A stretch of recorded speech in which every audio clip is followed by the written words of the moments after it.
ఏ వ్యక్తి తనంత తాను గొప్పవాడిగా తయారు కావాలి? మీ చిన్ననాటి జ్ఞాపకాలు మాతో పంచుకుంటారా? మా ఊరి గ్రామాన్ని పరిపాలించే రోజులవి మా చిన్నతనం. మిమ్మల్ని ప్రభావితం చేసిన మీ చిన్ననాటి సంఘటనలు ఏమైనా ఉన్నాయా? ఆ ప్రాంతంలో ఉన్నటువంటి భూస్వాములకు వ్యతిరేకంగా జరిగిన పోరాటంలో వాళ్ళు ఉండటం వల్ల చాలామంది వెనుకబడ్డ కులాల నుంచి, దళిత కులాల నుంచి వచ్చినటువంటి అయితే కమ్యూనిస్టు ఉద్యమం సైడ్ మీరు ఎప్పుడు మీ ప్రయాణం సాగింది? మాకు ప్రయాణం అంటే అది ఏఎస్ఎఫ్ నుంచి వెళ్ళి మీరు ఫుల్ టైమర్గా పనిచేస్తూ మరి ఉద్యోగం వైపు మీ అడుగులు ఎందుకు? ఆ ఉద్యమం అనేది తెలంగాణలో పుట్టిన ప్రతోడు ఆయా స్థాయిని బట్టి వాళ్ళు ఉద్యమంలో పాల్గొన్నారు. మీ ప్రయాణాన్ని రాజకీయాల వైపే మళ్ళీ ప్రయత్నం అది మనం ఇప్పుడే చెప్పే పరిస్థితి కాదు. మీకు ప్రొఫెసర్ జయశంకర్ గారు కమ్యూనిస్ట్ అనే వాళ్ళు ముందు అది చాలా మధ్యలో.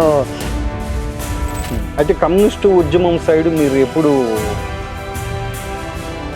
కమ్యూనిస్ట్ పార్టీ ఆఫీసులో ఉండి పడుకొని లేవకముందే ఇంటి ముందల చాలామంది జనాలు వచ్చి తెలంగాణలో పుట్టిన వాళ్ళు 80% తెలుసు.